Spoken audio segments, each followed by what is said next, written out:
Link TV, connecting you to the world. Link TV is viewer supported. Watch more at linktv.org. Beijing has gone on a global shopping spree. Next on Global Pulse. They're good businessmen. And the U.S. struggles with a second superpower.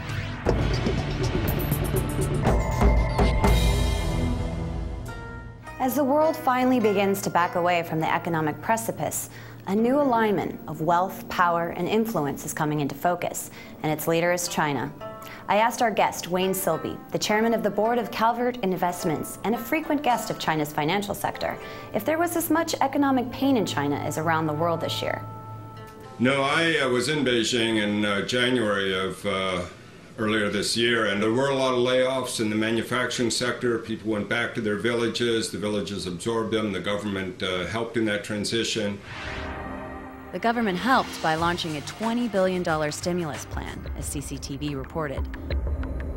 China's State Council has approved a proposal to invest 4 trillion yuan through to the year 2010 to help boost domestic demand. The policy not only focuses on expanding investment, but improving people's livelihood.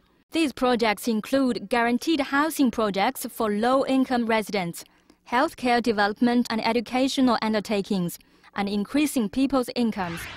You didn't see the scared quality in people's eyes the way you did in America. You didn't have that fear, and that's partly cultural because the Chinese are used to some high volatility.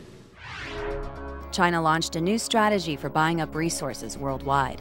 China National Petroleum Corporation and the National Iranian Oil Company signed a $1.7 billion deal on Wednesday.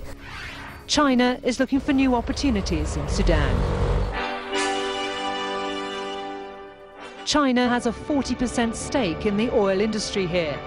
It's embarked on joint ventures with the Sudanese government, like this huge oil refinery. With the lesser developed countries, such as in Africa, that China's had enormous influence, partly because some of those countries, their resource potentials have been ignored by the developing or the developed nations. This is Australia's remote Pilbara region.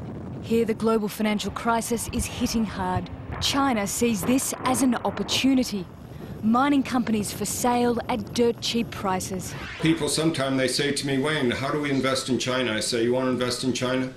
Invest in Australia, because Australia is kind of their backyard. So how much has China's global deal-making helped it prosper? First of all, they took advantage of the downturn by buying minerals on the cheap, by buying companies and making deals with countries that were cash-strapped for oil and other kinds of reserves, as well as stockpiling copper and tin and lead and other commodities at a good time. They're good businessmen. With the U.S. greatly indebted to China, Obama's visit to Beijing was criticized by many Western news sources. China is America's largest creditor, leading President Obama to tread carefully during his first trip to the region. Mr. Obama goes to Beijing more in the role of an extravagant borrower visiting his rather nervous banker. Because it is hard to talk tough on trade, Taiwan, and Tibet when you're sitting across the table from your biggest lender. In reviewing Chinese coverage of the visit, one thing stood out: that China is merely asserting its equality with the U.S. CCTV framed President Obama and President Hu as equal leaders and boasted of China's influence.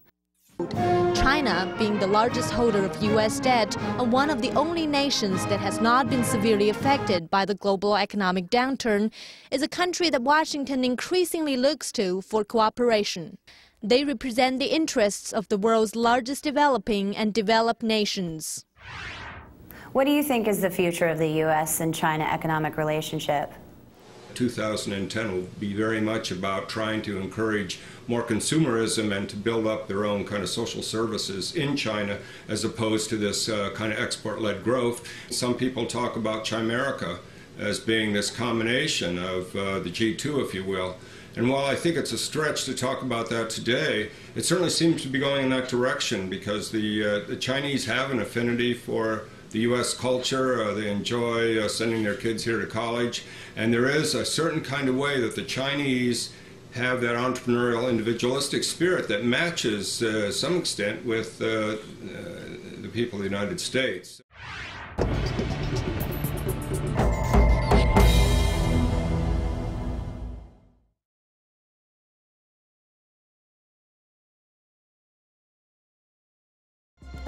Link TV is the only U.S. network dedicated to global and national news, uncompromising documentaries, and diverse cultural programs.